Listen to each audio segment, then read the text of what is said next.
Oi, pessoal do segundo, tudo bem? Vamos continuar os nossos estudos sobre a questão da Amazônia? Esse capítulo 9 de Geografia 2 nos traz algumas informações mais específicas sobre os projetos de integração que foram criados pelo governo federal para que houvesse um maior desenvolvimento econômico e uma maior ocupação desse território. E a gente vai entender também quais foram as consequências, ou quais são, né, ainda na atualidade, as consequências desses projetos para a população que lá vive, tanto a população indígena como a população ribeirinha, e também para a questão do meio ambiente.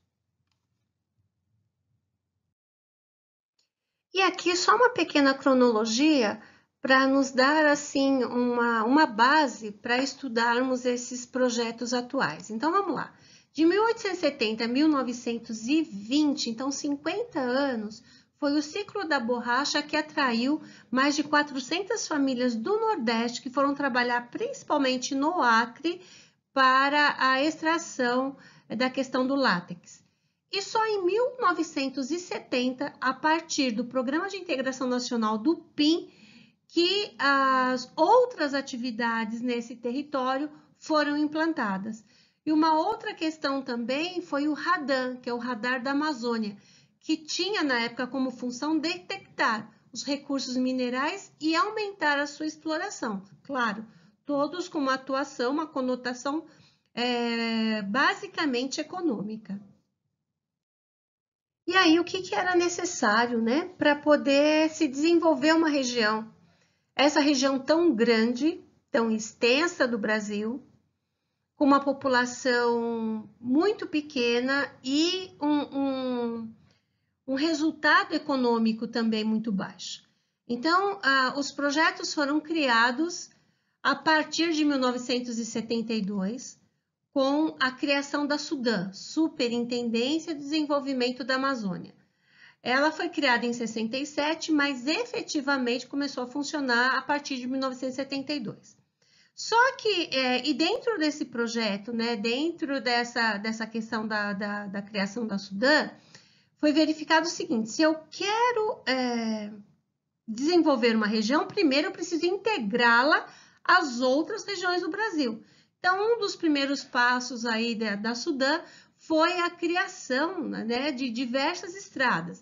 Então, nós temos aqui Belém-Brasília, ligando a capital do Pará com a capital do Brasil, Cuiabá-Porto Velho, ligando aí a capital do Mato Grosso com a capital aí de Rondônia, Cuiabá-Santarém. Santarém é uma cidade também importante ali do Pará, então, ligando a capital do Mato Grosso com uma outra cidade do Pará, e a Transamazônica, que é, na verdade, o maior dos projetos aí dessas construções. Só para trazer uma questão da Transamazônica, existem trechos dessa estrada até hoje que ainda não foram pavimentados, mas existe o tráfego ali de caminhões. Então, nas estações de primavera e verão, esses caminhoneiros sofrem com a questão das chuvas, porque alaga determinados locais. Como o chão ainda é de terra, existe um tempo aí para ter absorção dessa terra, dessa água, desculpa, para que eles consigam ainda caminhar. Então, só para vocês entenderem, ó, há quanto tempo isso foi começado, a sua construção foi iniciada. É claro, uma rodovia gigantesca, mas até hoje alguns trechos ainda não foram terminados. E aí tem uma outra questão ambiental aí, né? Foi, na verdade, desmatado grandes áreas aí da floresta para que essas rodovias fossem criadas, né? Foram planejadas e foram criadas para levar a questão do desenvolvimento, não só econômico, como várias pessoas para a região, e ainda alguns lugares estão meio que esquecidos aí pelo nosso governo federal ou mesmo pelo governo estadual aí dos estados que compõem essa região. A SUDAM também, ela criou a questão do termo Amazônia Legal, e esse termo a gente já estudou, nada mais é do que os estados do Brasil que fazem parte aí dessa questão da presença da floresta amazônica, e a SUDAM tem como objetivo, teve e ainda tem como objetivo, trazer, né, recursos estatais e recursos privados para o desenvolvimento aí dessa região como um todo. Fora isso, foi criada a Zona Franca de Manaus, que é uma zona industrial que oferece benefícios fiscais, sendo atrativo para que as empresas se instalem ali com menor imposto, e aí favorece aí o menor custo, né? Utilizando a mão de obra local, levando ofertas de emprego de uma forma diferente. Só uma observação: a área industrial é uma área de montagem e não de produção. E aí, com a Zona Franca de Manaus, se criou a SUFRAMA, que é a Superintendência da Zona Franca de Manaus. Então, a SUFRAMA é um órgão, na verdade, que tem como objetivo desenvolver aí projetos de crescimento econômico na região da Zona Franca de Manaus, né? Mas também pensar na questão da sustentabilidade da região. A gente precisa entender que precisa levar desenvolvimento, precisa melhorar a qualidade de vida, mas nós temos ali uma região de um ecossistema maravilhoso, um dos maiores ecossistemas que nós temos hoje no planeta Terra como um todo. Então, a gente já viu em outros capítulos também a questão de não só o Brasil ter que se preocupar com isso, mas existem muitos países aí do mundo de olho nessa questão da sustentabilidade dessa região. Eu montei esse slide só para trazer para vocês uma questão de imagens. Então, aqui nós temos o mapa, tá? Dos estados que compõem aí a Zona Franca a Amazônia Legal, desculpa. Então, nós temos o Amazonas, Roraima, Rondônia, Acre, Pará, Amapá, Mato Grosso, Tocantins. E tem uma parte aqui do Maranhão também, tá? Não tá aparecendo, mas aqui a gente tem o estado do Maranhão. Aqui é uma foto aérea da Zona Franca de Manaus, o número de indústrias que lá existem, e percebam numa questão assim de imagem, né? Toda assim ao entorno a questão da floresta amazônica. E aqui uma parte da Transamazônica que eu comentei com vocês, eu busquei a imagem, a estrada aqui ainda com falta de asfaltamento. E a partir daqui a gente vai ver os principais projetos de integração da Amazônia que foram criados aí pela Superintendência de Desenvolvimento da Amazônia pelo Sudã e também com a ajuda aí do governo federal de uma maneira geral. O primeiro projeto que a gente vai ver é o PGC, ou Projeto Grande Carajás. Essa região, eu coloquei aqui essas imagens, ó, fica aqui no Pará, no estado do Pará. É uma área de riqueza de ferro, de manganês e de outros minérios que lá existem. E além dessa questão da riqueza mineralógica, a gente tem a floresta amazônica ali ao redor. Então, esse projeto tem, na verdade, o objetivo de extrair recursos minerais e florestais e exportá-los em grande escala, ou seja, em grande quantidade, projetos agropecuários de extração florestal.